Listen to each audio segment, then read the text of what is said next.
So, what exactly has National Cabinet agreed to do to assist keeping isolated essential staff at work? To go through what has transpired this afternoon, I'm joined now by Canberra reporter Cameron Redden.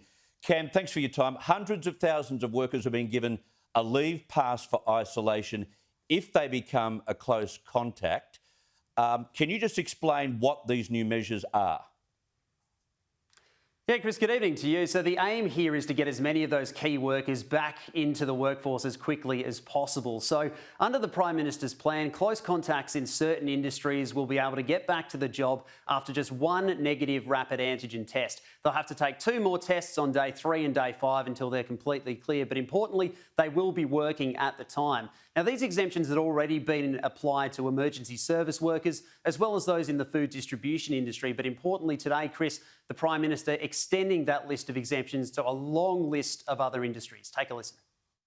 The most immediate extension of that is to all transport, freight and logistics employees, and that also will include those who work at service stations. It will cover all health, welfare, care and support, emergency services, which includes law enforcement, correctional services, energy, resources and water and waste management, food, beverage and other critical goods supply, so that's the food distribution system and production system. I'm not talking about hospitality there. A significant change. Now, what's happening with schools? The Prime Minister, by the sound of what he said today, is determined to make term 1 of the school year as normal as possible, right?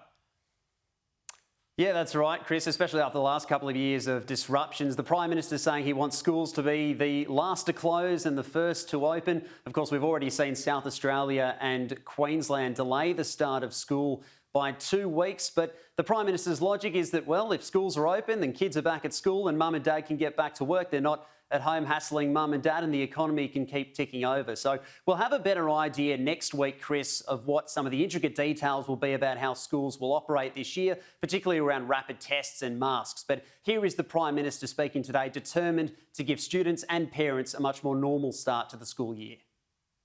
Schools open means shops open. Schools open means hospitals are open. It means aged care facilities are open. It means essential services and groceries are on the shelves.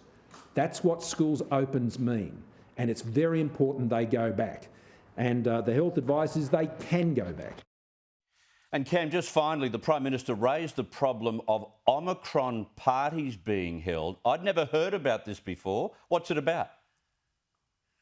No, I've never been to one either, Chris. It doesn't sound like the kind of party I'd like an invite to, but the Prime Minister sort of likening it to the old chickenpox parties from back in the day. If one of your mates had chickenpox and you were very young, you'd all go around and get it out of the way. But the Prime Minister making the point today that you can't treat COVID or this new variant Omicron in that sort of a fashion, warning that while it may be less deadly than its Delta variant, that this virus is still very infectious and can still be very serious in young people as well. Take a listen. All this nonsense about COVID parties, it's ridiculous. Okay, reinfection can occur with Omicron. And so if you think you can go out there, get the virus and get it over with, that's not how it works. That's not how the virus is writing the rules. That is bizarre to me. First time I've ever heard about it. I won't be accepting an invitation. Cameron Redden, thank you very much for your time. Me either. Good on you, Chris. All right.